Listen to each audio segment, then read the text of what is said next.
Kayu besi rawa sepanjang 17 meter ini disiapkan untuk membuat salib. Melihat panjangnya, timbul pertanyaan, siapakah yang akan disalib? Siapapun itu, pasti sesuatu yang lebih besar dari mereka. Tapi Frankie Woro, Casimilus Awe, dan warga suku Auyu di Papua Selatan ini tak akan melukai siapapun. Mereka memakai salib ini sebagai tanda perlawanan.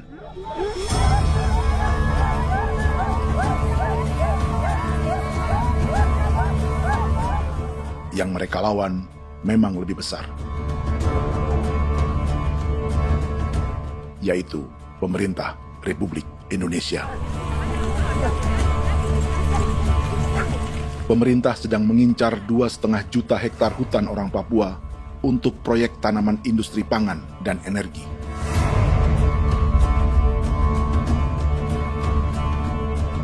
Ratusan kilometer dari salib orang-orang Auyu itu, orang Muyu sedang menyiapkan gerakannya sendiri. Tapi kali ini dalam bentuk sebuah pesta. Pesta yang disiapkan oleh marga Kimco Jinipjo selama 10 tahun.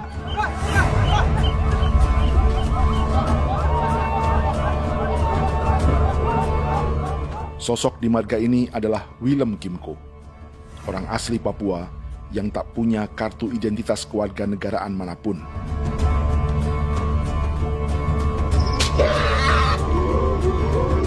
Pesta adat ini sudah cukup langka. Tak hanya di Papua, bahkan di kawasan Pasifik dan peradaban Melanesia. Awalnya bayarnya kalau bukan. Internet ada kode kode dan kita ya kati kode barang dipo. Kami mengambil kode ini. Ada gagasan dan gerakan sosial di balik pesta orang-orang Muyu ini. Sama dengan gerakan salib merah yang dimulai orang-orang Auyu. Salib ini akan menjadi yang terbesar dari 1.800 salib merah yang telah ditancapkan berbagai suku di Papua Selatan dalam 10 tahun terakhir. Ribuan salib merah yang dipadukan dengan palang adat adalah tanda larangan yang menyatukan unsur-unsur adat dan agama. Kami percaya bahwa kalau memang kami sudah tidak mampu untuk menyelesaikan persoalan ini, dalam hal ini perusahaan tidak bisa masuk, berarti kami minta bantuan kepada nenek moyang dan Tuhan. Atribut perang orang Auyu ini diukir atau dilukis, digambar di batang salib ini dengan tujuan bahwa kami larang dengan sangat keras. Jadi apabila siapapun, baik dari antara kita sendiri yang melanggar batas ataupun pihak lain yang mengganggu keselamatan hak tanah adat kami, maka kami siap untuk melakukan ancaman perang. Salib-salib ini tidak ditancapkan di halaman-halaman gereja, melainkan di tanah dan hutan adat, di dusun-dusun sagu, dan di tempat-tempat yang disakralkan. Sebab 1.800 palang adat dan salib ini memang bukan semata tentang agama, tapi untuk mencegah negara dan perusahaan memasuki tanah dan hutan adat mereka. Papua bukanlah Auyu.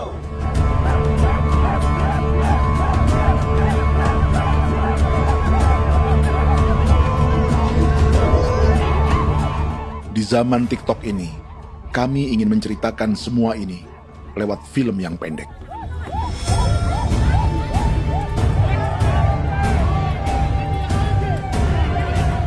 Tapi kami jelas gagal.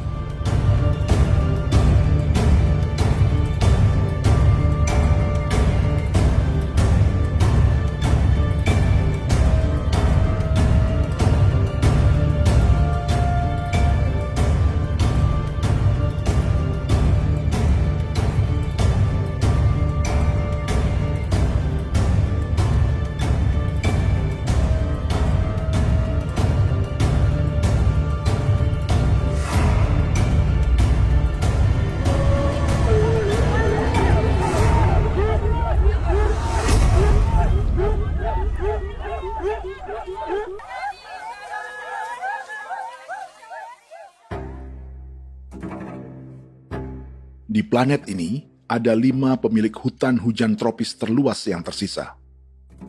Kongo di Afrika, Brazil, Peru, Bolivia, dan Indonesia.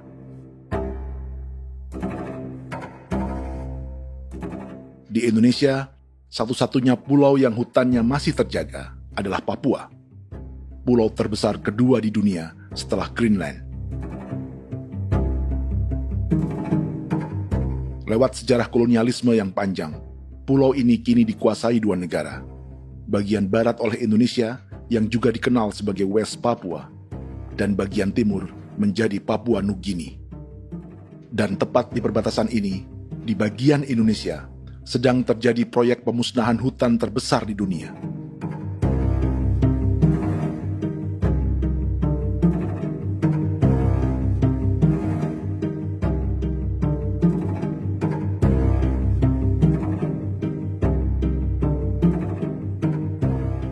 Pemerintah Indonesia sedang membuka lebih dari 2,5 juta hektar hutan untuk sawit, tebu, padi, dan peternakan. Ini disebut proyek strategis nasional untuk lumbung pangan dan energi yang jadi ambisi 3 presiden. Bagian terbesar direncanakan untuk mencetak sawah seluas 1,3 juta hektar. Lalu bagian lain akan ditanami tebu seluas 560.000 hektar untuk gula dan bioetanol. Setiap liter bensin di Indonesia akan dicampur bioetanol 10% atau E10. Ada 10 perusahaan di proyek ini, dan semuanya dimiliki oleh 1 keluarga saja.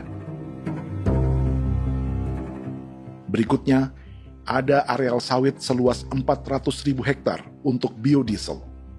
Targetnya mencampur 50% solar dengan minyak sawit atau B50.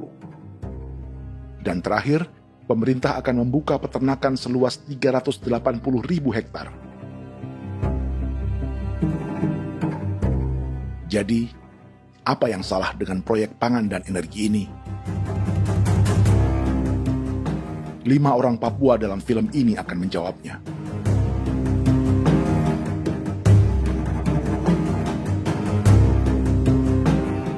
Yang pertama adalah Yasinta Moiwen dari suku Marin.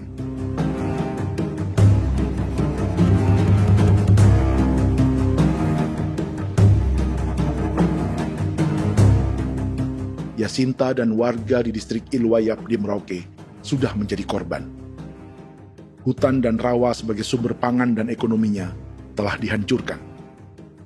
Jalan sepanjang 135 km sedang dibuat, dan di kiri kanannya akan dicetak 1 juta hektar sawah. Mereka sulit menolak atau melawan. Salib sudah digeser, masih datang lagi dengan senjatanya mereka nih.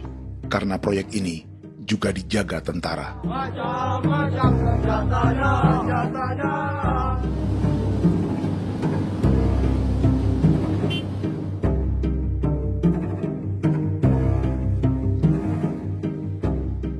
Yang kedua adalah Natalis Buer di distrik Tanah Miring, Merauke.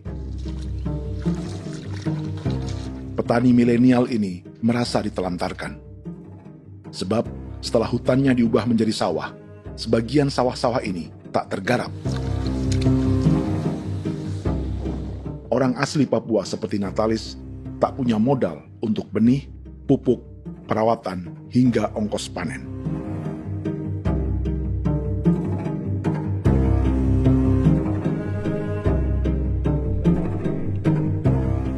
Orang ketiga adalah Vincent Kuipalo dari suku Yenan di distrik Jagebob, Merauke. Vincent dan suku Ye sedang menjadi korban. Hutan adat orang-orang Ye sedang dihancurkan untuk perkebunan tebu dan bioetanol. Tanah mereka juga diincar untuk markas-markas militer, pasukan yang akan menjaga proyek pangan dan energi ini.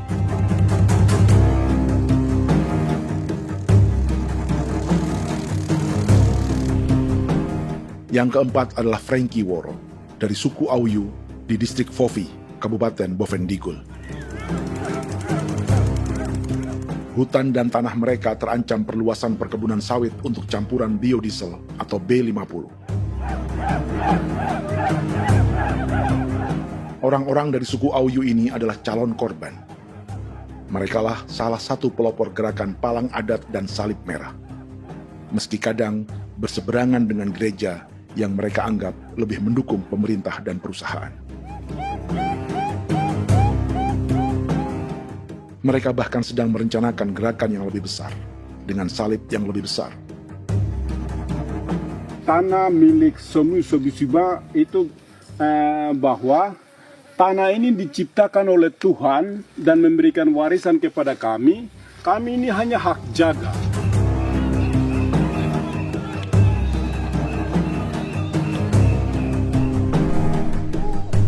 Sosok kelima adalah Willem Kimco dari suku Muyu di Bovendigul. Tokoh adat dari Muyu ini hidup di garis belakang proyek negara, sehingga belum menjadi korban.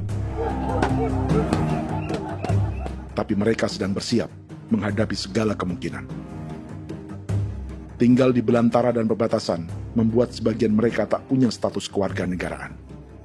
Tapi mereka telah hidup jauh sebelum ada Indonesia atau Papua Nugini.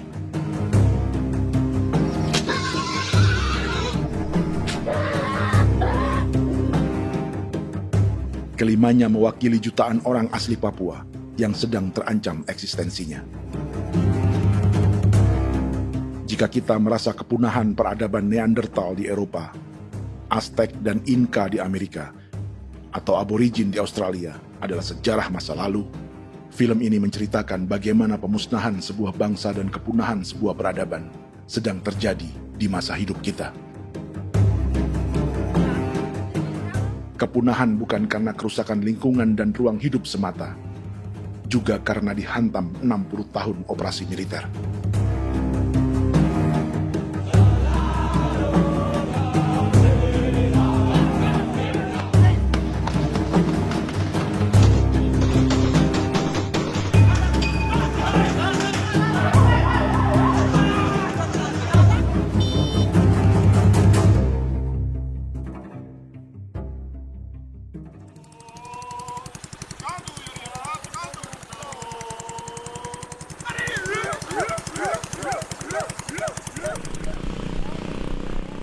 Frankie Woro dan orang-orang Auyu sedang berburu. Tapi lokasi perburuan mereka mulai dikuasai perusahaan perkebunan sawit.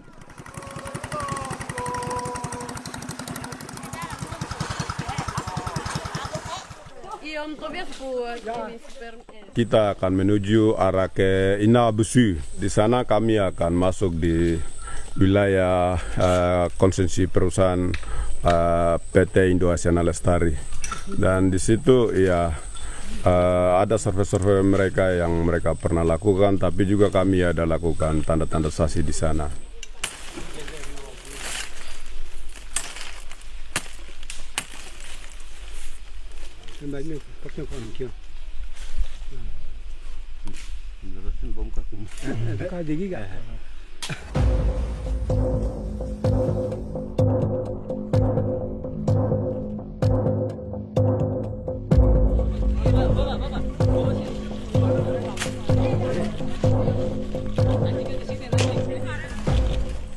Dapat dengan yang induknya, tapi karena induknya dia lari dong terlambat kerja, akhirnya yang bisa kita dapat dia punya anak ini saja.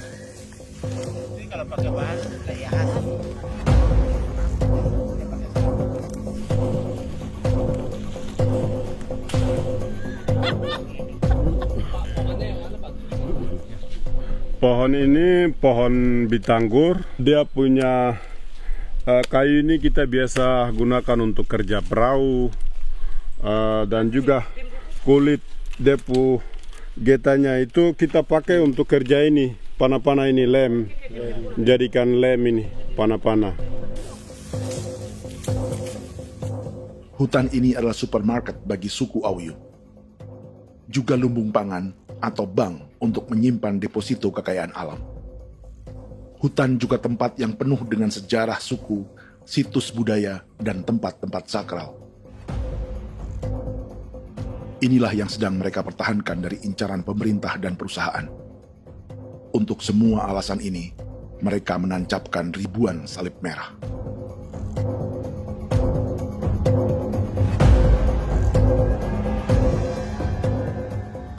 Tapi dari kampung, warga suku Auyu memberi kabar pada Frankie tentang intimidasi oleh aparat negara agar mereka melepas tanah ke perusahaan sawit dan berhenti memasang palang adat dan salib merah. Ada beberapa titik yang saya sudah siap, tetapi di sini emergensi dari saya, terutama di Kampung Sokanggon, PT Damai Timber. Dia mengganggu saya dengan menggunakan kekerasan maupun pihak hukum. Dan kemarin saya ada pernyataan penolakan secara resmi, tapi masih tetap dengan menggunakan pihak hukum untuk masuk, untuk harus dituntut saya untuk harus diterima perusahaan itu. Kita di situ ada 15 marga, tetapi 15 marga juga tidak setuju. Marga-marga siapa yang terima dan marga-marga mana saja yang menolak. Nanti kita lihat dari pertimbangan itu, dan di situ dan kita undang mereka untuk bicara dengan kami. Sebagai sosok yang aktif dalam gerakan, warga Auyu terus memberi informasi lapangan kepada Frankie yang tak selalu berada di kampungnya. Pernyataan yang mereka paksa saya untuk tanda tangan itu, tapi sementara saya tidak tanda tangan. Data semua ada di tangan saya. Ya. Baik, kalau gitu itu lebih bagus karena tanda tangan itu yang berbahaya. Iya. Tanda tangan itu yang lebih berbahaya karena sekarang ini modern dan canggih, dan itu yang mereka biasa pakai untuk tipu muslihat. Mereka biasa pakai itu di tanda tangan itu. Betul. Dari Bambisa juga di Sofia dia masuk untuk memaksakan kami marga untuk harus menerima perusahaan itu. Tapi kemarin kami sudah menolak.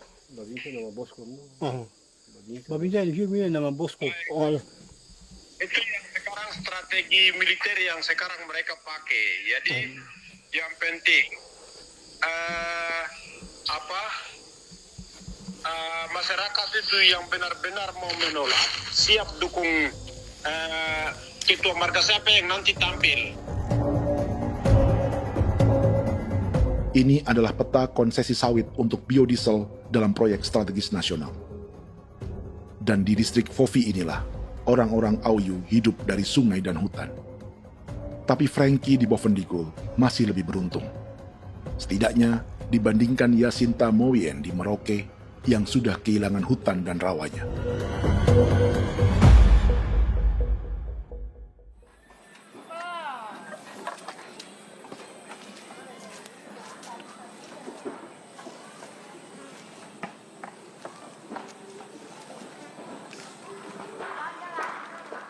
Yasinta dari suku Marin adalah petani sayur di Kampung Wanam, distrik Ilwayap, Merauke. Memanfaatkan lahan yang ada, ia berkebun dan menjual hasilnya ke pasar kampung. Ini ekonomi warga di Wanam untuk menghasilkan uang, lalu memberi barang kebutuhan yang tak bisa mereka produksi sendiri. Tapi kehidupan sebenarnya ditopang oleh ekosistem hutan dan rawa. Inilah sumber pangan utama dan peradaban mereka.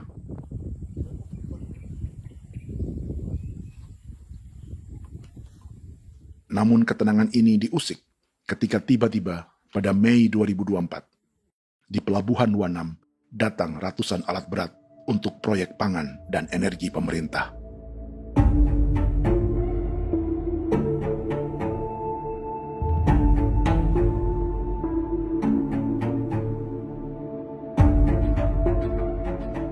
Kami masyarakat setempat kami tidak tahu. Kami kaget pagi-pagi kapal sudah ada di pelabuhan kami.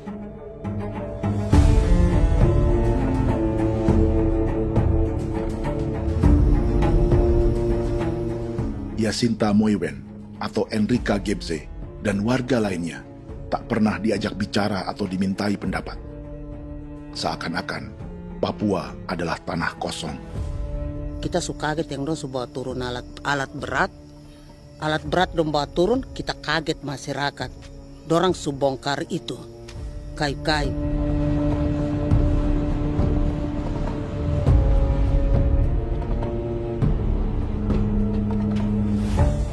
Bersamaan dengan alat-alat berat itu, juga berdatangan tentara Indonesia untuk mengawal proyek pembukaan hutan milik Jacinta.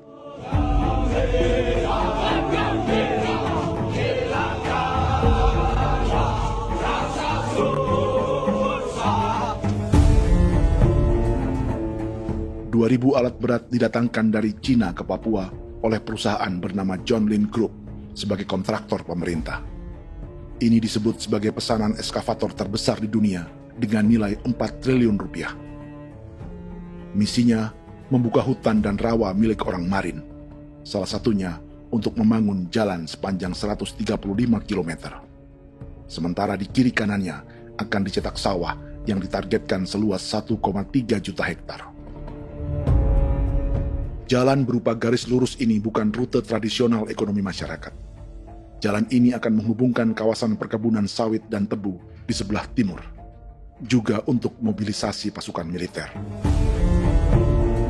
John Lin Group adalah perusahaan yang dimiliki Andi Samsudin Arsyad atau yang dikenal dengan Haji Isam. Sebagian orang mengenalnya sebagai pengusaha yang hobi balapan mobil.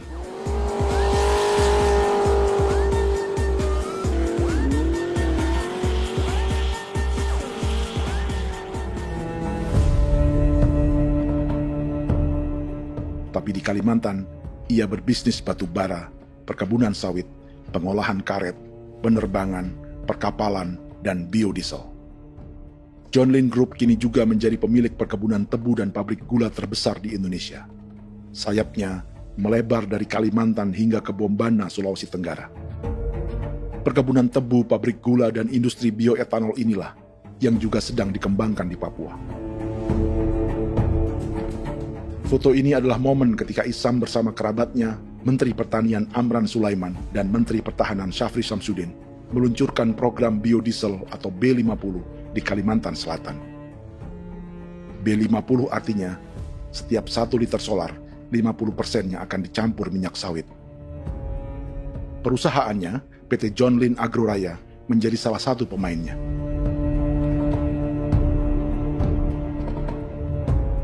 Sepanjang tahun 2025, saham PT John Lin Agroraya pernah naik hingga 700%.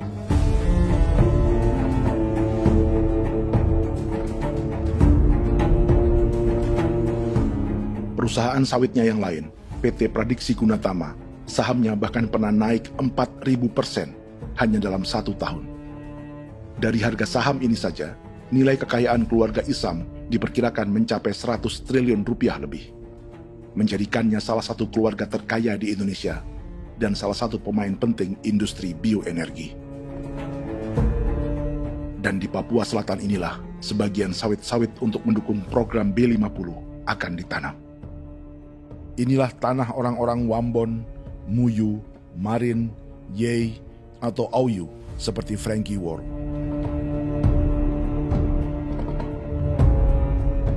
Haji Isam pernah menjadi tim kampanye nasional Presiden Joko Widodo dalam pemilu 2019 saat melawan Prabowo. Bintang Mahaputra Utama diberikan kepada Saudara Andi Syamsuddin Arsyad.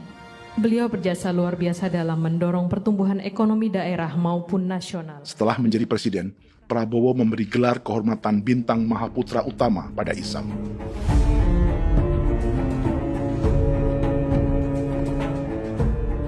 Sejumlah menteri Prabowo, juga kerabat dan orang-orang yang pernah bekerja di perusahaan Isam.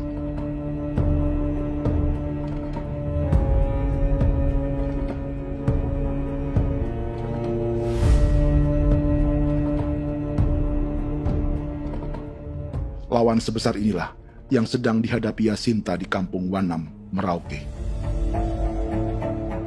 Atau petani perempuan lain seperti Enrika Gebze. Jadi alam kita ini sudah rusak. Jadi kita itu biasa jalan dari sini tuh harus pasang jerat di situ, harus cari makan di situ lagi. Itu tempat-tempat itu pasang-pasang jerat, tempat babi, rusa, sekarang sudah tidak ada lagi.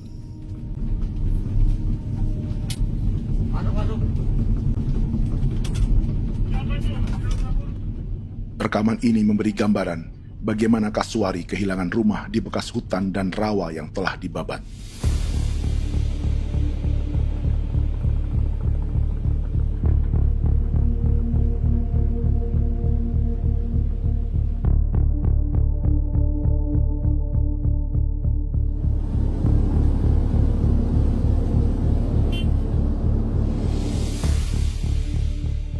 Keterlibatan tentara dalam proyek pangan dan energi di Papua memakai dalih bahwa ancaman terhadap negara kini tak hanya perang secara militer, tapi juga melalui pangan dan energi. Kementerian Pertahanan pun terlibat karena proyek ini dianggap operasi militer selain perang. Jadi tugas kamu adalah menjaga sumber cadangan pangan nasional. Macam-macam senjatanya, Proyek ini menambah panjang alasan mempertahankan kehadiran tentara di Papua dalam 60 tahun terakhir. Saat ini, jumlah tentara Indonesia di Papua mencapai 56.000 personel, atau ada 1 tentara untuk setiap 100 orang Papua. Bandingkan dengan rata-rata nasional, di mana hanya ada 1 tentara untuk 696 penduduk Indonesia. Itu belum termasuk polisi. Artinya, 1 orang Papua dijaga lebih banyak senjata dari rata-rata penduduk Indonesia.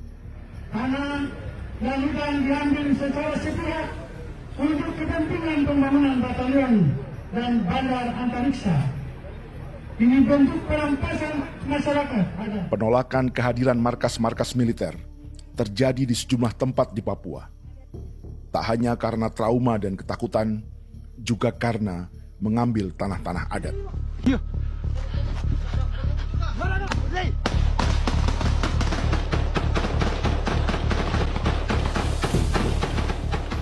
Salah satu alasan mengapa militer terus ditambah di Papua, karena masih ada perlawanan dari Organisasi Papua Merdeka atau OPM selama 50 tahun terakhir.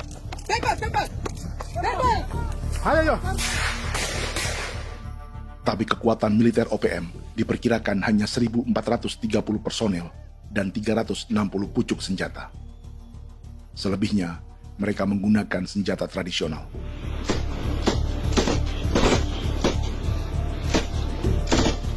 Dengan demikian, kekuatan tentara dan polisi di Papua 58 kali lebih besar dari gerilyawan Organisasi Papua Merdeka.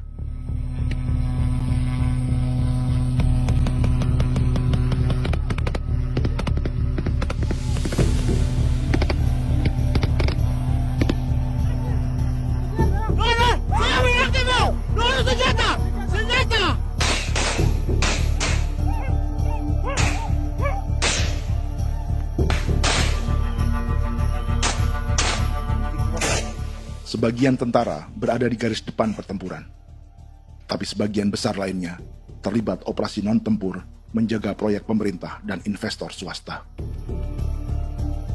Seperti Batalion Infanteri Teritorial Pembangunan di distrik Jagebob, Merauke ini. Lokasinya bersebelahan dengan konsesi lahan tebu untuk gula dan bioetanol milik PT Murni Nusantara Mandiri. Baik perusahaan maupun markas militer, keduanya mengambil hutan milik suku Ye dari marga Kuipalo. Tapi dorong datang, tanam ini saja di sini, tanam papa nama ini. Victor Kuipalo menunjukkan apa yang terjadi. Jadi kita juga kaget ini. Nah, kalau ini papa nama ini memang, ini papa nama ditanam tapi bukan haknya mereka yang ini. Ini hak kami di sini, hak dusun kami, marga Kuipalo yang punya hak dusun ini. Setelah memasang patok, alat berat mulai bekerja untuk membangun markas militer di tanah orang Ye.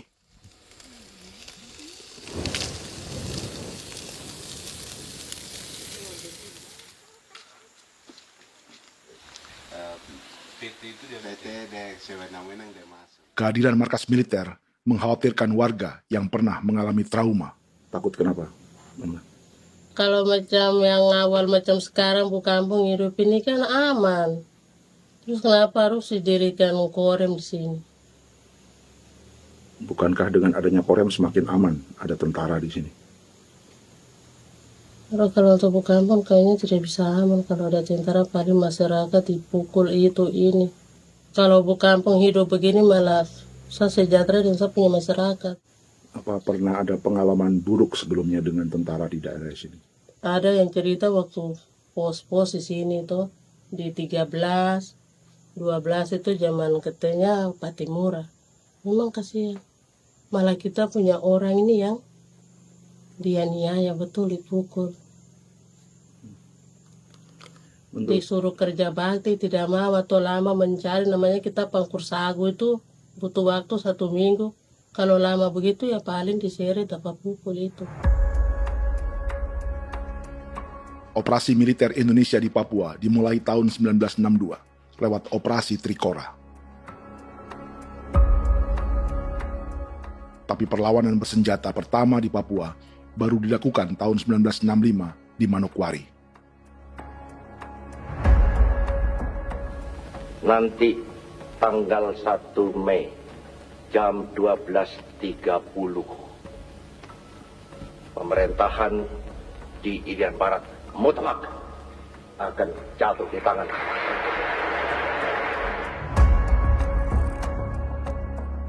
Sejak itu, selama 60 tahun, operasi militer untuk menaklukkan Papua terus dilakukan. Salah satu operasi militer paling berdarah adalah Operasi Wibawa untuk memenangkan Indonesia dalam jajak pendapat tahun 1969. 643 orang tewas di Paniai. Lalu disusul 4.146 korban tewas antara tahun 1977 hingga 1978.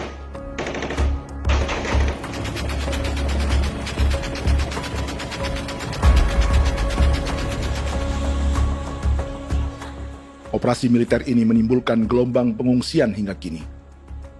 Dewan Gereja Papua mencatat 103.000 orang menjadi pengungsi pada tahun 2025 dan nyaris tak diberitakan media-media Jakarta.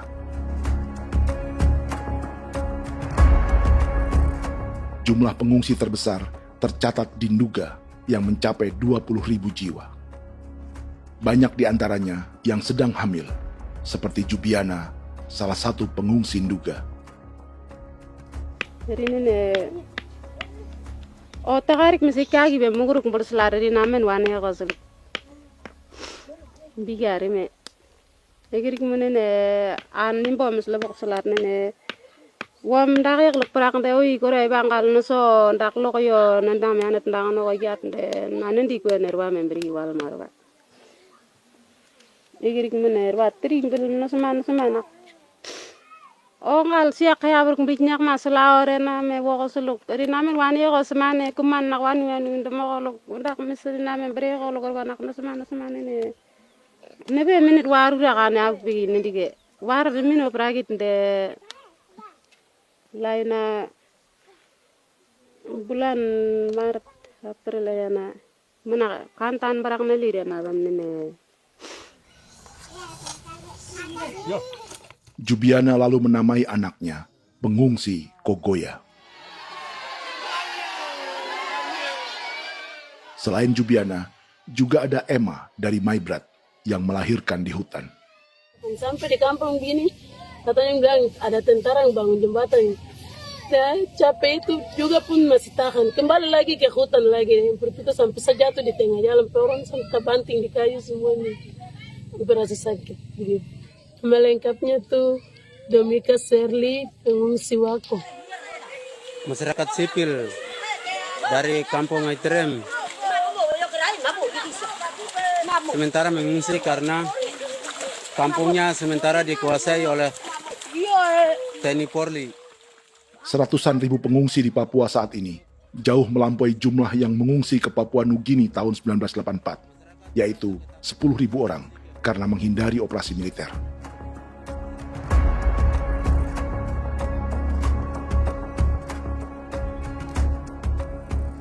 Bersamaan dengan operasi militer, eksploitasi sumber daya alam Papua juga dilakukan sejak masuknya tambang emas dan tembaga Freeport pada tahun 1967.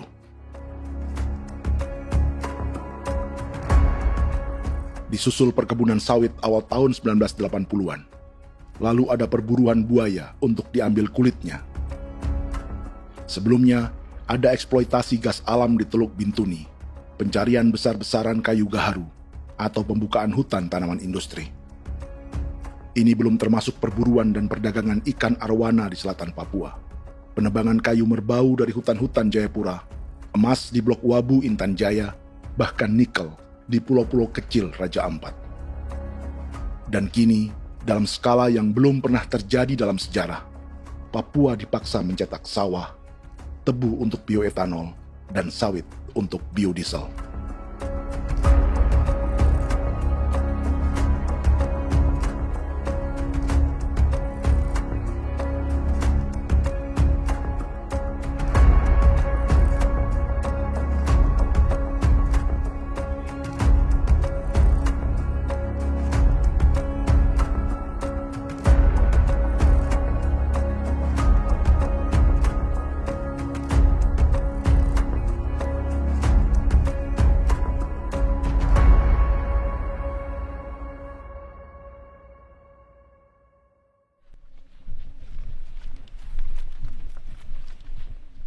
Inilah yang sedang menimpa keluarga Vincent dan Victor Kuipalo di Merauke.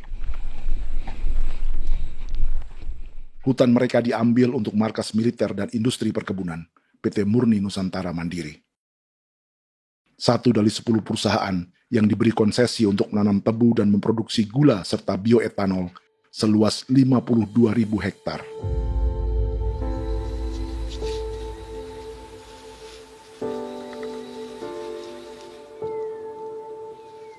Perusahaan ini dianggap mengambil hutan dan tanah orang-orang Ye, terutama marga Kuipalo, yang memiliki hak adat terhadap 2.300 hektar hutan.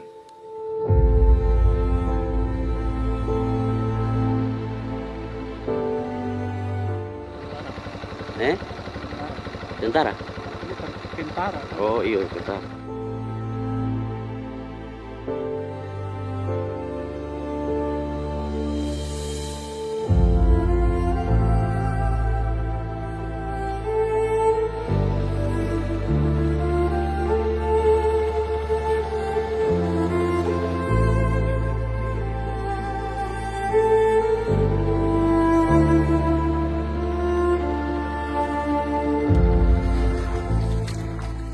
Keluarga Kuipalo sedang melihat apakah perusahaan semakin mengancam tanah mereka.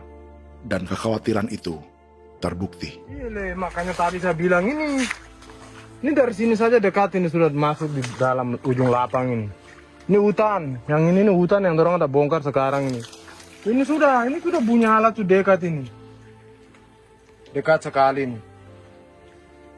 Ini sini. Nacau, kelapa itu yang jalan lama, jalan setapak ini. Dari udara, terlihat alat-alat berat semakin mendekati tanah orang-orang Ye, marga Kuipalo.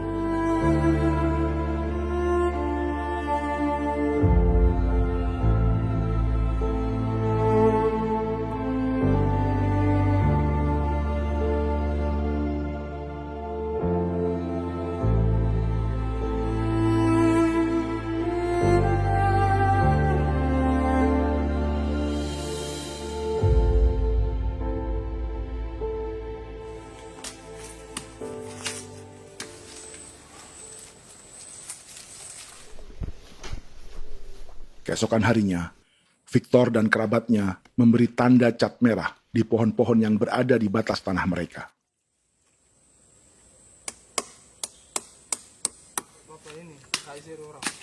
Tapi tanda peringatan adat ini tak diindahkan perusahaan.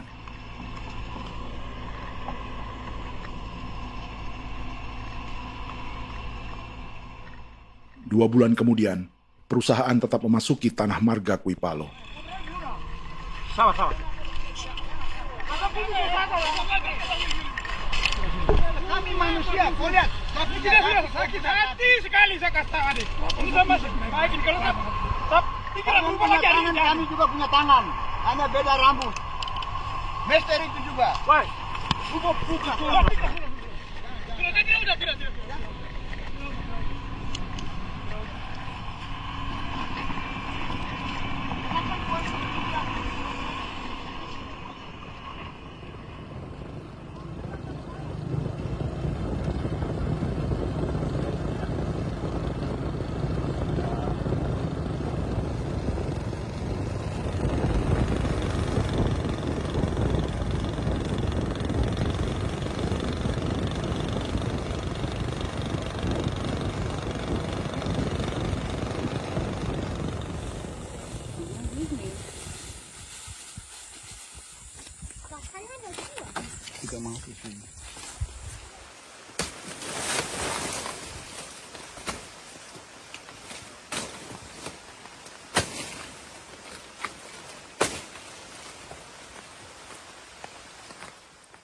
Jadi ya untuk itu seperti saya katakan tadi, apakah lebih baik kita tidak usah ada kah atau bagaimana, kita pisahkan,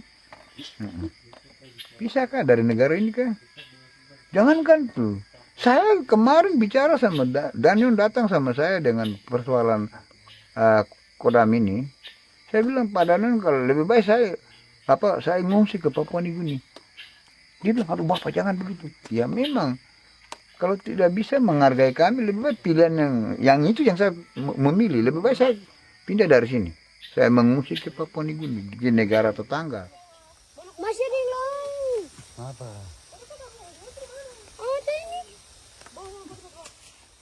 Saya bilang sama Kapolsek, Pak Agustus ini 17 Agustus saya tidak kasih naik bendera merah putih. Saya bendera ada, nanti saya taruh di meja. Bendera saya ada. Karena saya punya pikiran percuma kita ini merasa bahwa kita hidup di bawah naungan merah putih.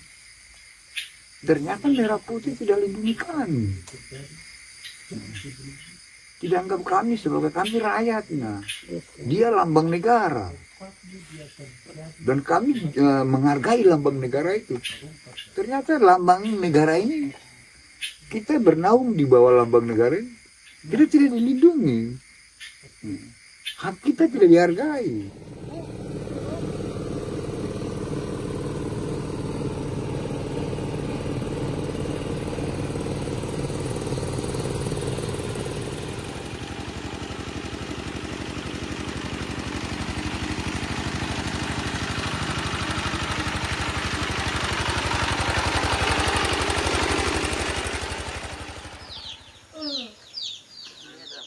Marga Kuipalo dari suku Ye terus mendapat teror dan intimidasi agar melepas tanah mereka yang hanya dihargai Rp300.000 per hektar. Tapi mereka tidak berjualan tanah. Makanya mama itu tidak suka untuk lepas tanah. Untuk apa? Baru di dalam hutan itu ada obat-obat tradisi. Itu sudah Kalau macam ada sayur juga, kita ambil sayur yang dia tumbuh sendiri. Jadi kita ini mau kemana, kalau itu sudah digusur, ya habis. Kita ini jadi penonton. Jangan sampai kita ini duduk minta di jalan. Jadi kita tidak mau seperti itu. Makanya tanah itu kita tidak melepas. Tapi mungkin orang lain tuh dia senang saja. Lebih baik saya pegang uang merah dulu. Saya bisa beli-beli itu ini. Nanti datang uang sudah habis, gembel. Mau cari kemana lagi, hutan sudah habis. Mau makan ikan di mana, kali sudah hancur. Seperti Yasinta di Wanam, suara dan gerakan kaum perempuan Papua sangat nyaring dan tak bisa diabaikan. Saya sebagai perempuan tolak untuk perusahaan masuk di sini. Karena kalau saya terima anak-anak saya mau dikemanakan, mau tinggal di mana. Apapun yang terjadi saya tetap tolak. Demi tanah ini saya akan berjuang, demi saya punya anak-anak. Yang katanya mengutamakan anak Papua, nyatanya yang kerja kebanyakan ya orang-orang Jawa. Saya sendiri orang Jawa, tapi bukan mau bicara yang tidak-tidak. Memang kenyataannya seperti orang-orang Papua itu diterbelakangkan, kurang diutamakan, gitu.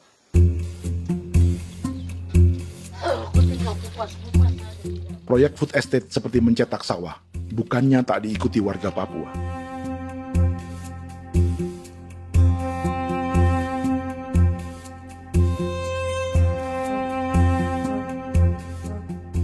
Salah satunya Natalis Buer di distrik Tanah Miring, Merauke.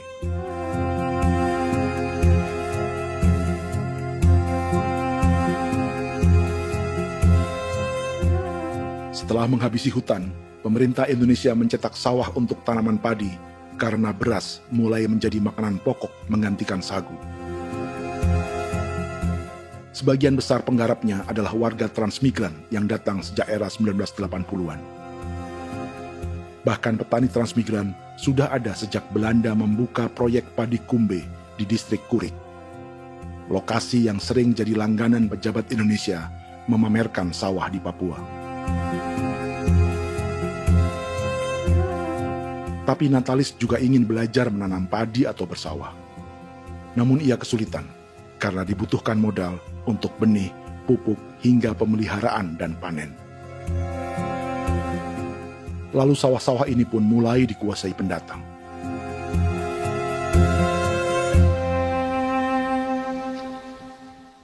Tapi sejauh ini di kampung kami ini yang saya lihat memang ada kelompok kami punya di sini yang sudah tergabung dalam Gapoktan, kemudian masuk dalam optimalisasi lahan. Tapi menurut saya anak asli yang punya lahan di sini. Mereka tidak punya. Pemerintah dalam hal ini adalah Kementerian Pertanian bersama-sama Kementerian Pertahanan yang dalam hal ini pada garis di bawahnya adalah TNI Angkatan Darat memberikan support yang maksimal kepada masyarakat khususnya di Merauke dalam rangka. Saya kemarin habis 9 juta. 9 juta ya? Iya, 9 juta karena dia sudah tidak dipakai toh. Ya. Perempuan Papua seperti Filomina juga mau bertani. Pemerintah memberi bantuan Rp900.000 per hektar lewat program optimalisasi lahan atau OPLAH. Tapi dibanding biaya produksi dan harga jual gabah, Filomina mengaku berkali-kali rugi dan kini memutuskan tak lagi menggarap sawahnya. Terus kita harus cari uang untuk kombek. Betul. Karung kita beli. Karung beri sendiri lagi. Tenda kita beli. Ini dari yang offline ini don tidak siapkan. Tidak ada. Tidak ada ya, jadi mama don sendiri. Itu yang saya ada bilang, 900.000. Itu modal untuk kerja sawah ini. Mulai dari kerja sampai nanti panen. Panen. Wih, ngeri sekali. Iya, lucu toh? Tidak dapat itu. Betul, Mam. Kalau disuruh tanam ubi berhektar-hektar, mari datang. Kita tahu cara rawatnya bagaimana, iya.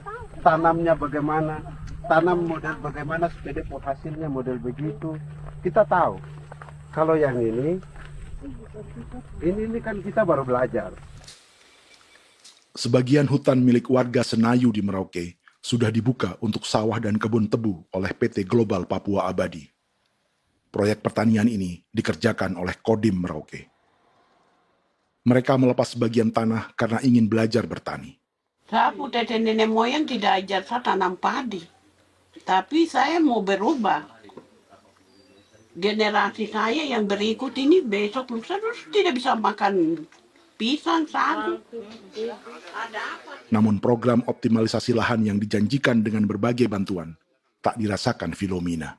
Obat rumput beli, obat padi beli, jonder kita bayar, bahkan bibit masih kurang, cari bibit lagi beli.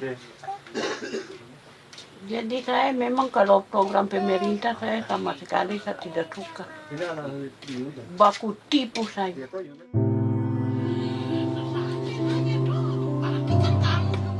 Mereka merasa ditinggalkan sendiri, jatuh bangun belajar bertani padi. Sementara sumber pangan dan air yang semula mudah didapat, kini telah berganti sawah dan kebun tebu. Dulu kita masih bisa jalan, nanti masak di kali, pakai air kali. Minum pakai air kali. Sekarang kok mau masak? Tidak ada air. Air sudah susu, mau minum tidak bisa. Sudah dengan obat. Don semprot tebu itu saja drone. Drone yang semprot. Saya lihat di itu. Jadi kita bukan drone yang terbang di atas untuk disemprot. Dong lempar pupuk di bawah ya dia mengalir ke kali. Mengalir ke kali, ke rawa-rawa.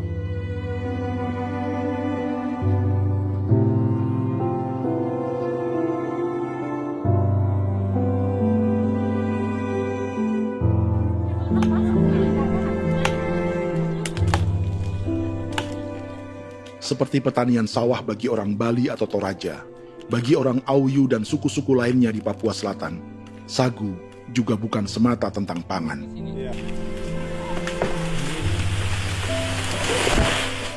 Bagi orang Auyu dan Marin, sagu adalah kerabat, sosok orang tua, sosok nenek moyang yang harus dijaga dan dilindungi. Lagi bikin apa mama ini mama? Pakai toko itu sagu.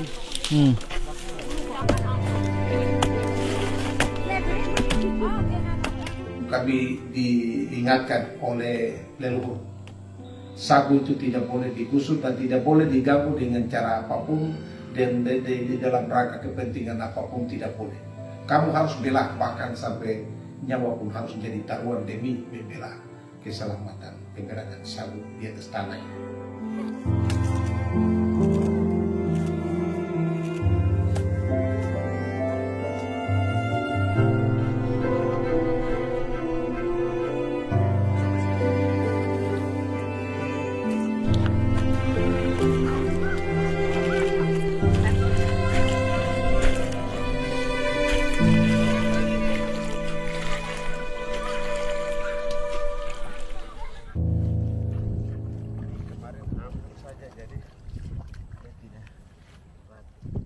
Menurut Natalis, pemerintah di Jakarta mendefinisikan lumbung pangan semata urusan beras dan mencetak sawah. Sebenarnya orang Papua itu bukan tidak bisa bertani. Kami tanam ubi itu bagian dari pertanian. Nah, pertanian yang dimaksud oleh pemerintah itu harusnya selalu itu kalau bisa pemerintah harus spesifikkan pertanian apa yang dimaksud, pertanian tanam padi atau pertanian tanam ubi, petasan dan lain-lain. Ini yang harus dispesifikkan dulu. Begitu, sehingga tidak menjustifikasi kami orang asli Marin bahwa kami tidak bisa bertani. Bukan. Kami buka kebun besar-besar di sana, bahkan bermeter-meter, ratus-ratus meter pakai sekop, bukan pakai ekskavator, tapi ini pakai skop. Itu pertanian, begitu. Bagi Natalis, alih-alih memaksimalkan sawah-sawah yang sudah ada untuk petani Papua, pemerintah selalu membuka hutan baru, seperti dikerjakan perusahaan John Lynn Group dan melibatkan tentara. Padahal, sejarah keterlibatan militer dalam proyek food estate atau cetak sawah adalah sejarah kegagalan yang bertubi-tubi 4 presiden selama 30 tahun terakhir.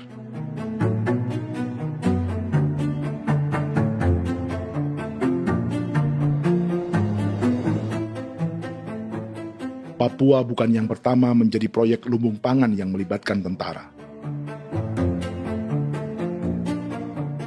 Kalimantan telah menjadi korban 30 tahun sebelumnya.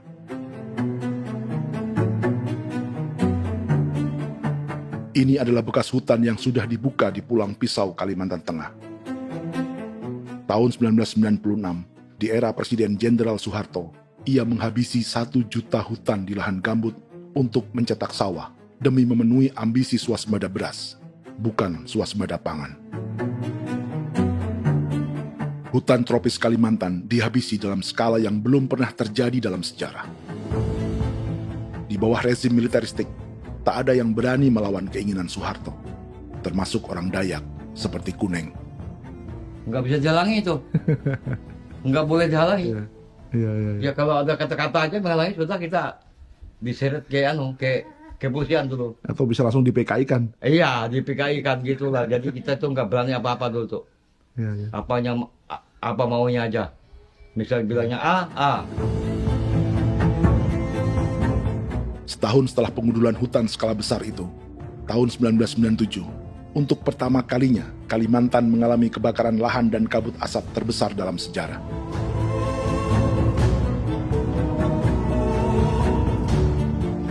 Sebagai ilustrasi, ini kondisi kabut asap tahun 2015.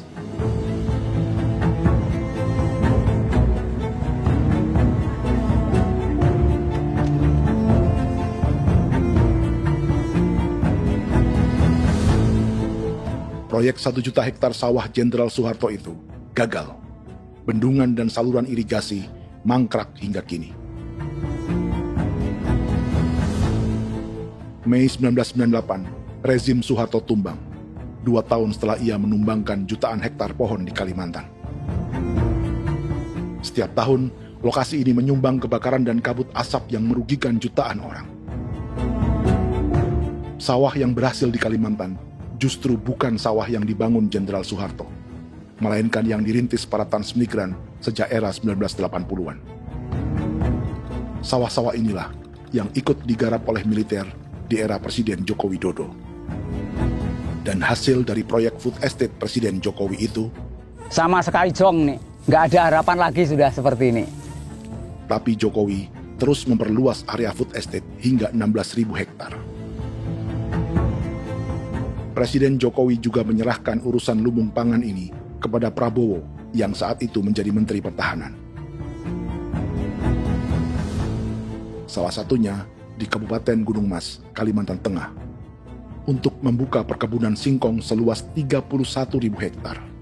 Food Estate Singkong Jenderal Prabowo ini dimulai dengan membuka 600 hektar hutan di Tawai Baru. Proyek singkong untuk bioetanol ini pun dijaga tentara. Dan seperti Jenderal Soeharto, proyek Jenderal Prabowo ini pun gagal.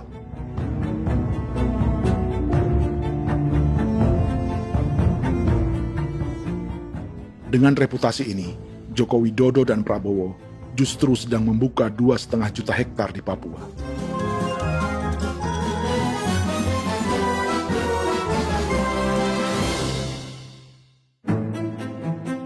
Setelah Jenderal Soeharto, Presiden Jenderal Susilo Bambang Yudhoyono juga mencoba membuka food estate di Papua sejak tahun 2010. Namanya Merauke Integrated Food and Energy Estate atau MIFE. Proyek ini juga gagal. Lalu di lokasi yang sama, Jokowi berusaha meneruskan dengan proyek mencetak sawah 1,2 juta hektar yang juga gagal. Sekarang yang paling siap adalah 1,2 hektar. Yang 1,2 juta hektar. Dan kini, Prabowo yang pernah gagal dengan 600 hektar singkong di Kalimantan justru akan mengulangi di Papua dengan skala 2,5 juta hektar. Di daerah Papua pun harus ditanam kelapa sawit supaya bisa menghasilkan juga BBM dari kelapa sawit. Dalam setiap proyek pangan dan energi di Papua, yang lebih menonjol bukan tanaman pangannya, melainkan untuk energi atau bahan bakarnya. Sawit untuk biodiesel dan tebu untuk industri bioetanol. Ada 10 perusahaan yang diberi konsesi hingga 0,5 juta hektar untuk tebu. Dan 10 perusahaan itu dimiliki oleh satu keluarga saja.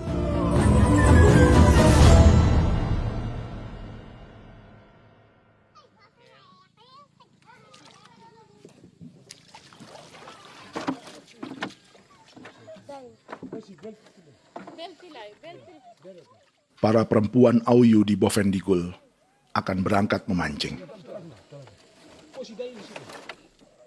Priska Beni membantu menyiapkan perahu.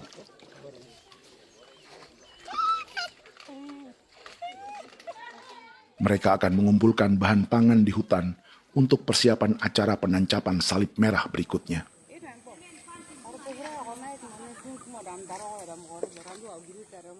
Priska sudah mengambil posisi memancing.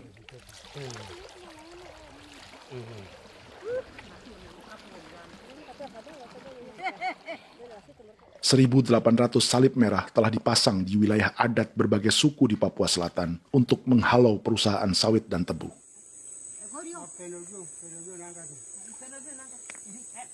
Maria Tebung yang paling muda datang membawa hasil. 2 ekor ikan gastor alias gabus toraja. Sebagai generasi Z, pendidikannya sampai sekolah dasar.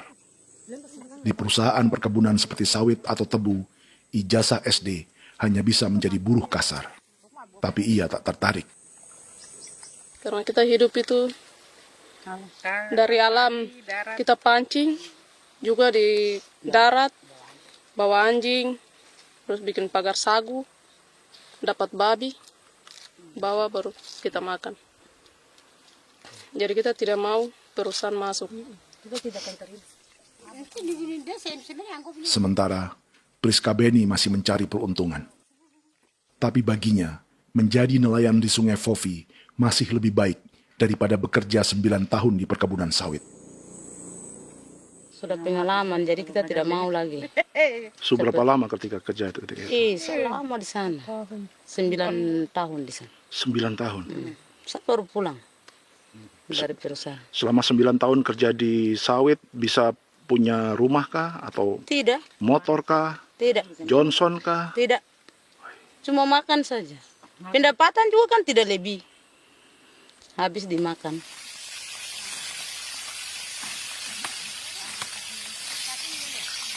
Satu minggu libur berapa hari?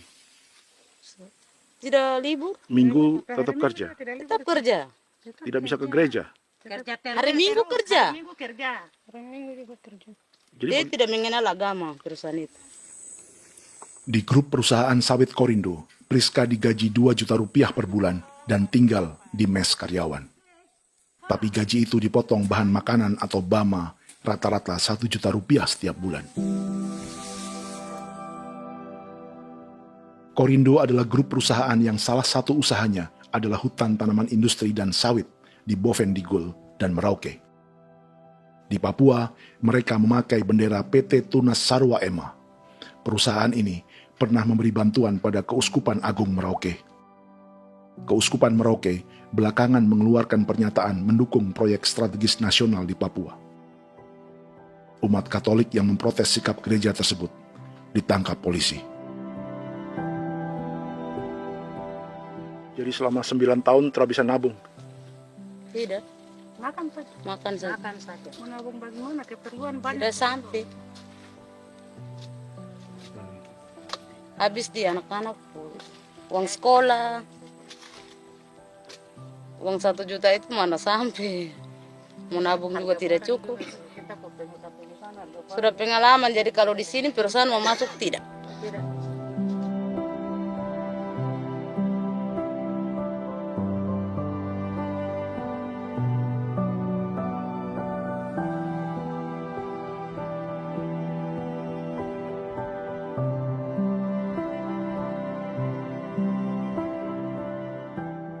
Dan menu makan siang seperti ini agaknya sulit bagi buruh sawit atau tebu yang digaji 2 juta rupiah per bulan.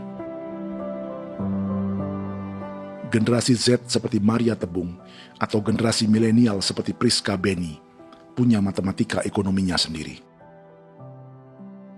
Sawit untuk biodiesel atau tebu untuk bioetanol tak akan ada bedanya bagi mereka.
Perkebunan tebu 1,5 juta hektar di Merauke adalah ide 3 presiden untuk menggenjot penggunaan bioenergi sebagai campuran bahan bakar fosil. Selain swasembada pangan, swasembada energi di daerah Papua pun harus ditanam kelapa sawit supaya bisa menghasilkan juga BBM dari kelapa sawit. Juga tebu menghasilkan etanol. Singkong, kasava juga untuk menghasilkan etanol. Bioetanol adalah bahan bakar nabati atau tumbuhan yang dapat dicampur dengan bensin. Sama dengan program biodiesel yang mencampur solar dengan minyak sawit. Pertamina saat ini sudah menjual BBM bioetanol dengan campuran 5% yang dipasarkan dengan merek Pertamax Green 95. Tapi pemerintah ingin menaikkan kadarnya menjadi 10% atau E10. Maka ke depan kita akan mendorong untuk ada E10. Kemarin malam sudah kami rapat dengan Bapak Presiden. Bapak Presiden sudah menyetujui untuk direncanakan mandatori 10% etanol. Idenya untuk mengurangi ketergantungan pada bahan bakar fosil yang diimpor dan menimbulkan polusi.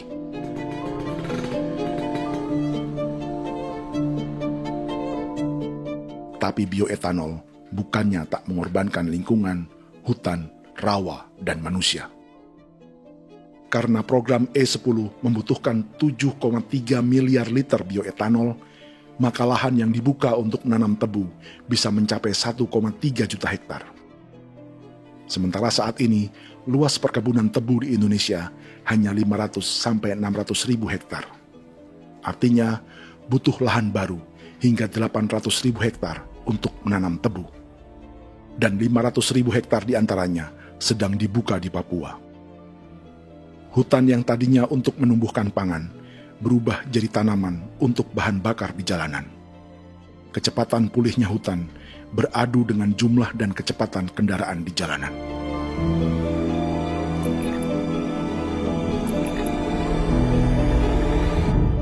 Dahaga terhadap energi tak pernah bisa dipuaskan.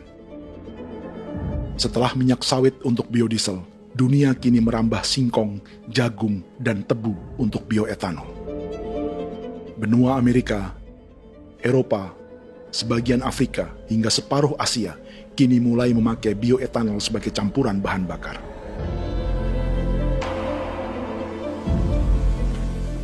Selain perebutan lahan, masa depan dunia juga dibayangi semakin mahalnya harga pangan karena persaingan antara perut manusia dengan tangki kendaraan.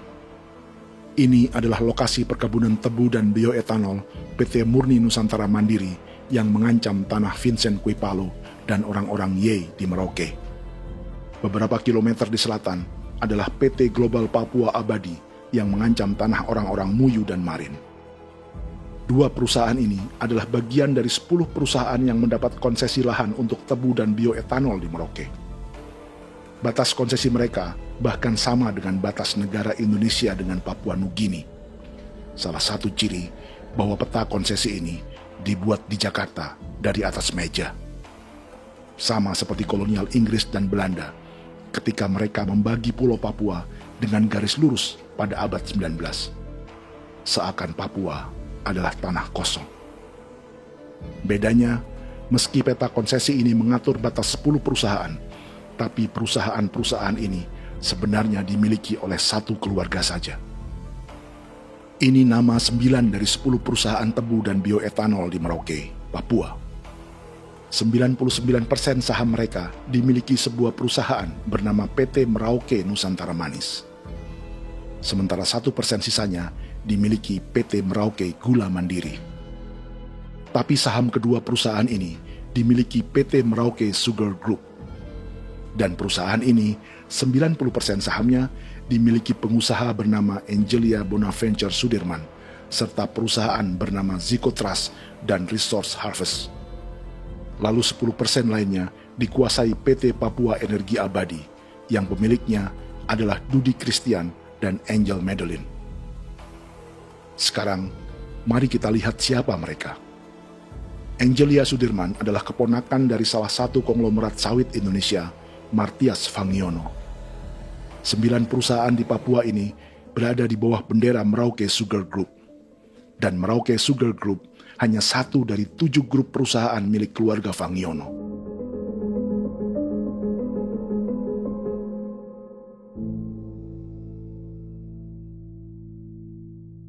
Ini Martias Fangiono. Seperti Haji Isam, Martias selama ini dikenal sebagai pengusaha sawit yang kini merambah bisnis tebu dan bioetanol. Ini momen saat penanaman perdana tebu di Merauke bersama Presiden Joko Widodo Juli 2024. Di sini juga ada anak Martias Fangiono, yaitu Wirastuti Fangiono. Wirastuti adalah salah satu yang menonjol dari keluarga Fangiono. Tahun 2025, Forbes mencatatnya sebagai konglomerat termuda dengan kekayaan 23 triliun rupiah yang mengendalikan 2 grup usaha, FAP Agri dan Surya Dumai Industri. Keduanya adalah perusahaan sawit dan biodiesel. Anak dan bapak ini adalah investor utama bagi Jokowi dan Prabowo untuk proyek tebu dan bioetanol di Papua. Sementara yang ini adalah Martua Sitorus, pemilik raksasa agribisnis dunia, Wilmar International, yang juga memegang konsesi sawit di Papua lewat berbagai perusahaan. Tapi Martua kini memakai bendera baru, yaitu KPN Corporation atau Karunia Prima Nastari. KPN inilah yang memiliki kelindan bisnis dengan keluarga Fangiono untuk proyek tebu Merauke. Apalagi grup Wilmar yang didirikannya juga pemain gula utama di Australia. Tahun 2010, Wilmar membeli 100% saham perusahaan gula terbesar Australia, Sucrogin. Akuisisi senilai 1,5 miliar dolar Amerika ini langsung menjadikan Wilmar pemain tebu terbesar kelima dunia. Sebagian bibit tebu yang ditanam di Merauke adalah varietas yang dikembangkan Lembaga Riset Gula Australia atau Sugar Research Australia. Sugar Research Australia lalu menjalin kontrak pengembangan bibit dengan PT Global Papua Abadi milik Fangiono. Tapi masalahnya, Sugar Research Australia adalah badan publik yang tugasnya memajukan petani tebu dan sebagian dananya berasal dari pajak warga Australia. Itu artinya, warga Australia membiayai pengembangan bibit tebu untuk investor dan pemerintah Indonesia. Dokumen ini menunjukkan bahwa lembaga yang dibiayai warga Australia itu pernah memiliki kontrak penyediaan bibit dengan PT Global Papua Abadi milik keluarga Fangiono. Kontrak itu baru berakhir pada November 2024. Artinya, saat Presiden Jokowi dan keluarga Fangiono menanam bibit tebu pada Juli 2024 ini, kontrak itu masih berlaku. Nama lain dalam keluarga ini adalah Siliandra Fangiono, yang pada tahun 2024 dijuluki Raja Sawit Termuda dengan kekayaan 39 triliun rupiah dalam catatan Forbes. Ia mengendalikan grup First Resources. Secara umum, keluarga Fangiono memiliki 20 perusahaan di Sumatera, 32 perusahaan di Kalimantan, 1 di Jakarta, 2 di Singapura, dan 25 perusahaan di Papua. Di Papua, perusahaannya tersebar dari Sorong, Mapi, hingga Merauke. Para politikus dan pejabat Indonesia terus membesarkan konglomerasi, meski Martias Fangiono pernah divonis 1,5 tahun penjara karena kasus pembalakan liar dan kebun sawit ilegal tahun 2007. Sementara tahun 2022, Wilmar terlibat kasus korupsi ekspor minyak sawit dan divonis mengembalikan kerugian negara 11,8 triliun rupiah. Tumpukan uang ini disebut sebagai pembayaran dari grup Wilmar yang diterima secara simbolis oleh Presiden Prabowo pada Juni 2025 lalu. Tapi peran raksasa biodiesel dan bioetanol dunia ini belum akan surut di Indonesia. Bahkan sebaliknya. Sebuah dokumen presentasi bisnis dari Wilmar International Limited pada tahun 2010 ini bisa menjadi petunjuk. Presentasi ini bagian dari proses pembelian 100% saham raksasa tebu Australia, Sucrogin. Dalam presentasi ini, Wilmar mengaku ditawari konsesi lahan 200.000 hektar di Papua, atau dulu disebut Irian Jaya, untuk menanam tebu. Dengan penerbangan hanya 2,5 jam dari kantor Sucrogin di kota Townsville ke Merauke, Wilmar akan mengawinkan bisnis gula dan bioetanolnya menjadi pemain dunia. Dan lokasi yang diincar oleh Wilmar adalah distrik Ilwayap di Merauke, kampung halaman Yasinta Moiwen. Dan persis disinilah, 14 tahun kemudian, ribuan eskavator John Lynn Group milik Haji Isam mulai membuka hutan sebagai kontraktor pemerintah. Presentasi dan gagasan ini dibuat oleh Wilmar pada Juli tahun 2010. Sebulan kemudian, Agustus 2010, pemerintah Presiden Susilo Bambang Yudhoyono meluncurkan proyek Lumbung Pangan dan Energi Merauke atau Merauke Integrated Food and Energy Estate. Targetnya membuka lahan 1 juta hektar dalam 5 klaster yang masing-masing 200.000 hektar. Angka yang sama dengan presentasi Wilmar. 5 tahun kemudian, 2015, giliran Presiden Joko Widodo yang mau melanjutkan proyek pangan dan energi 1,2 juta hektar. Menjelang pensiun sebagai presiden, Jokowi kembali menggencarkan proyek ini dan melibatkan Prabowo sebagai Menteri Pertahanan. Jokowi lalu mendukung Prabowo sebagai presiden berpasangan dengan anaknya, Gibran Rakabuming Raka sebagai wakil presiden. Kini, setelah menjadi presiden, giliran Prabowo yang melanjutkan proyek bioetanol dan biodiesel dengan memobilisasi militer dan melibatkan pejabat-pejabat yang juga para elit partai koalisinya.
...300 tahun lalu, hutan-hutan di Pulau Jawa dalam waktu singkat berubah menjadi perkebunan tebu di bawah rezim kolonial Belanda. Orang Jawa menjadi buruh dan petaninya dipaksa menanam tebu. Dari kolonialisme dan politik tanam paksa itu, Belanda memperkaya negara dan para investornya. Tak puas membuka hutan untuk perkebunan di Jawa dan Sumatera, kolonial Belanda menanam tebu hingga di Suriname dan mengerahkan ribuan orang Jawa sebagai buruh pada tahun 1890. Inggris yang sudah menguasai negara seluas India dan Papua Nugini pun masih menanam tebu jauh di tengah Samudra Pasifik, di tanah orang-orang Fiji. Lalu memindahkan puluhan ribu orang India menjadi buruh di sana. 200 tahun sebelumnya, ratusan ribu orang Afrika bahkan diperbudak untuk bekerja di perkebunan-perkebunan tebu Spanyol dari selatan Eropa hingga Karibia, Kuba, atau Jamaika. Jika dulu tebu menjadi gula atau emas putih, kini cerita kolonialisme tebu berlanjut di Papua untuk bahan bakar nabati atau bioetanol. Dan seperti semua cerita tentang kolonialisme, akan ada yang berpesta dan ada yang membayar. Dalam setiap cerita pesta kolonialisme, baik di Jawa, Karibia, atau di Papua, selalu melibatkan para elit lokal, dari pejabat, perwira, hingga agamawan. Tapi dalam setiap kolonialisme, juga selalu ada cerita tentang mereka yang mempertahankan diri dan melawan.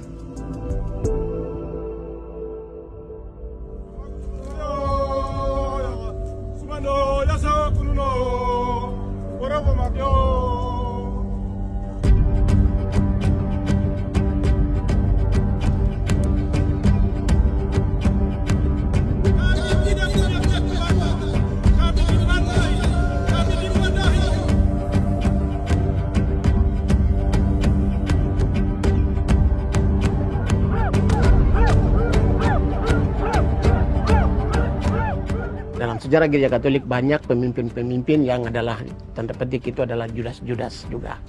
Jadi itu sudah pasti karena itu adalah manusia.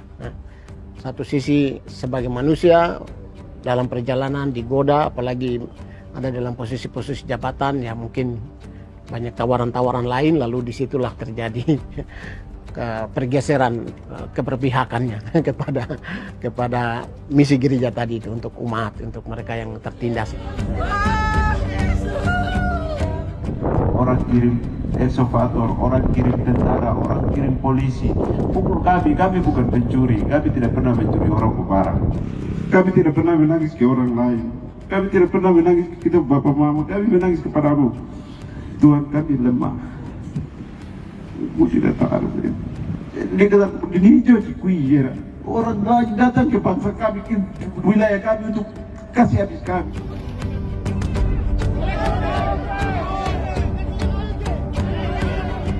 Kimam Dehi, Ya Kimam Dehi, Bono Ya Hadikul Dehi, Bono Ya Hadikul Dehi. Kita buat sasi seperti begini untuk menolak perusahaan apapun yang masuk di tanah kami. Kalau kita kasih, kita bikin rusak sekarang, kita punya generasi berikutnya mau dapat kemana. Jadi kita nyatakan sikap di sore hari ini, kami tolak. Apa yang dilakukan pemerintah untuk PSN adalah kejahatan. Pemerintah bagian dari kejahatan, aktor perusak dan pembunuh terhadap negara, terhadap alam, hutan, terhadap manusia. Jadi negara jadi aktor pembunuh. Jadi Pilatusnya siapa? Negara, pemerintah Jakarta ini. Tanah Wiu bukan tanah kosong. Masyarakat adat kami masih ada. Perusahaan tolak. Biar nasa.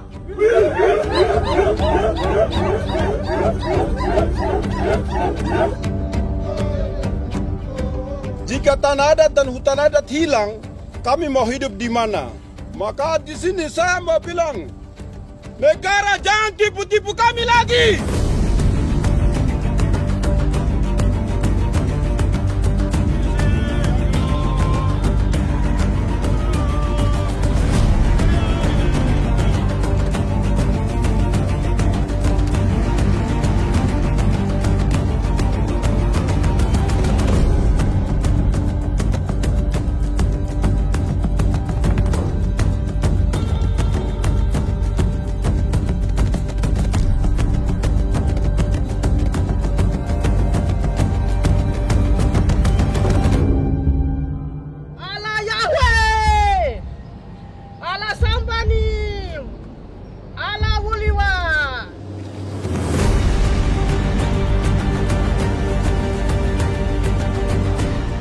Kalau kami dianggap orang Papua itu bagian daripada Republik ini, tolong hargai kami.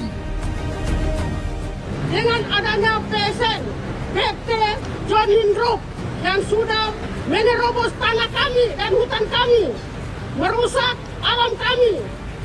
Itu yang kami datang ke Jakarta jauh-jauh dari Papua. Kami mau bersuara kepada Bapak Presiden Prabowo Subianto, di mana keadilan untuk masyarakat Papua.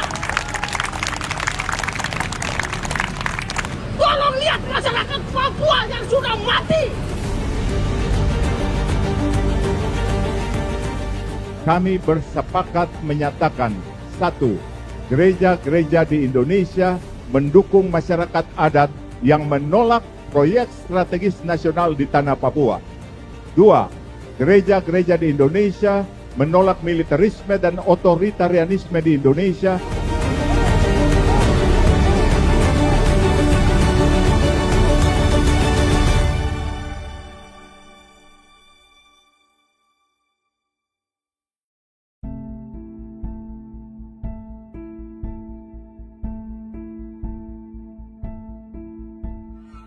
Kita sering merasa banyak hal buruk sudah jadi cerita sejarah. Dan kita sekarang hidup lebih baik, lebih beradab, atau mustahil melakukan kejahatan seperti di masa lalu.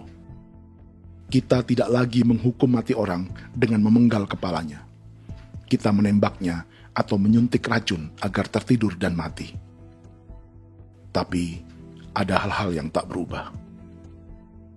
Salah satu pembantaian yang kuat di ingatan kita adalah kejahatan Nazi atau genosida di Rwanda. Padahal pembantaian juga sedang terjadi di masa kita, seperti di Gaza, Palestina. Penghancuran sebuah peradaban seperti Indian di Amerika atau aborigin di Australia juga kita anggap masa lalu. Sekarang kita merasa lebih baik dan lebih toleran. Padahal proses penghancuran bahkan pemusnahan yang sama sedang terjadi terhadap bangsa Melanesia di Papua. Begitu juga dengan praktik kolonialisme. Kita merasa penjajahan seperti dilakukan Portugis, Inggris, atau Belanda sudah menjadi sejarah. Dan Indonesia tidak mungkin menjajah. Padahal itulah yang sedang terjadi dan dirasakan di Papua.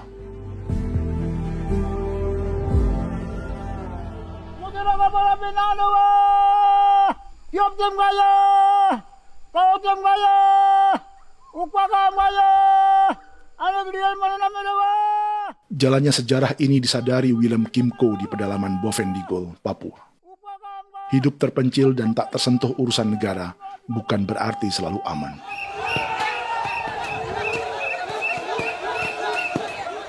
Untuk sampai di tempat ini, orang-orang Muyu menempuh 2 hari berjalan kaki mengarungi hutan, lembah, dan sungai. Termasuk mereka yang datang dari perbatasan Papua Nugini. Mereka berkumpul untuk memenuhi undangan pesta adat yang disebut Awon Atatbon atau Pesta Babi. Yang mengundang adalah marga Kimco Jinipjo. Yang dituakan di marga ini adalah Willem Kimco. Ia tak punya kartu tanda penduduk dan kewarganegaraan manapun, baik Indonesia atau Papua Nugini. Tahun 1984, 10.000 orang Papua, terutama suku Muyu, mengungsi ke Papua Nugini untuk menghindari operasi militer Indonesia, termasuk Willem Kimco.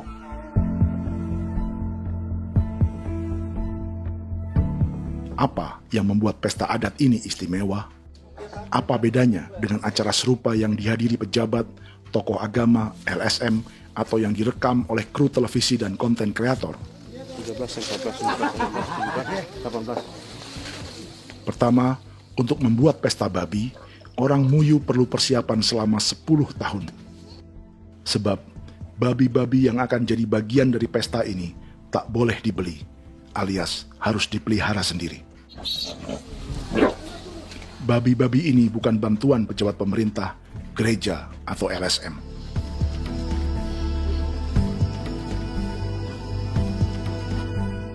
Yang kedua, babi-babi ini tidak dipelihara di kandang. Jadi punya nama babi ini kah? Harimau. Harimau? Harimau.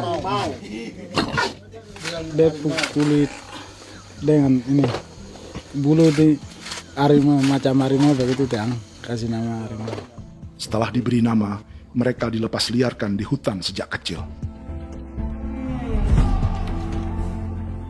10 tahun kemudian, jika tiba saatnya pesta, para pemburu akan mencari mereka di dalam 479 hektar hutan milik marga Kimco. Suku atau marga lain tak akan mencurinya di hutan, karena mereka sudah punya babi dan wilayah masing-masing. Itu artinya, mereka harus tetap menjaga dan mempertahankan hutannya, agar babi-babi bisa hidup. Demikian juga dengan lahan pangan mereka, yang menumbuhkan sagu, keladi, atau aneka sayuran.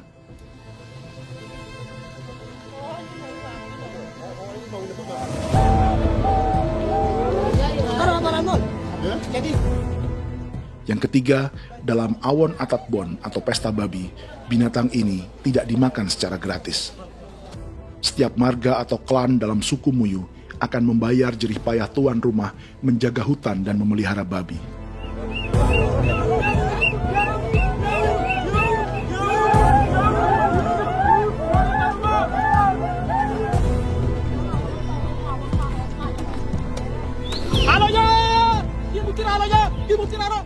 Ini seperti arisan untuk menjaga budaya dan lingkungan.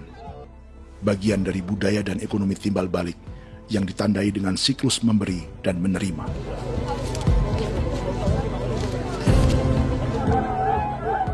Ini juga cara orang Muyu membangun dan memperluas aliansi. Awon bet begul bet, ulan yau kando bet, asat bet anani, asat bet jenek liga anani, ado amten anani, menini tena jaga, kepo kemo ko di mana? Kepo kemo mayat nih. Kep tetek mau yang gue kep kan bet wini ke iftori wen. Nih wen nih tanah kadek nih. Oke, kepo nanti ku tahu kepo kep pasar itu orang. Kon kene man gini wan. Koko kati bolon jabeng. Koko kuning bolon ja. Jika Willem Kimco dan marganya bisa menjaga hutan dan wilayahnya, marga lain ikut diuntungkan sebagai sebuah ekosistem. Demikian juga sebaliknya. Alasan keempat, mengapa pesta babi ini memiliki tempat khusus dalam peradaban orang Muyu, karena Willem Kimco khawatir peradaban mereka akan punah, menyusul ancaman terhadap ekosistem dan hutan. setiap marga atau klan harus mengkonsolidasi diri dan membangun aliansi.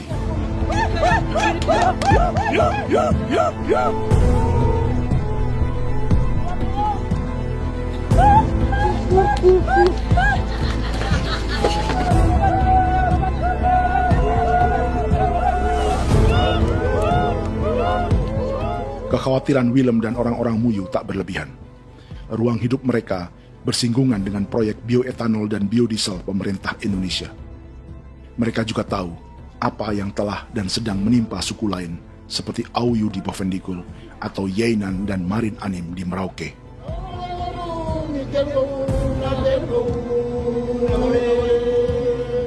Jika suku-suku lain menggunakan palang adat dan salib merah sebagai gerakan perlawanan, orang-orang Muyu memakai pesta babi untuk mempersiapkan diri dan konsolidasi. Sebab, berbeda dengan saat mengungsi tahun 1984, kali ini yang datang ke tanah orang-orang Muyu tak hanya tentara, juga alat-alat berat bersama para pebisnis pangan dan energi. Mau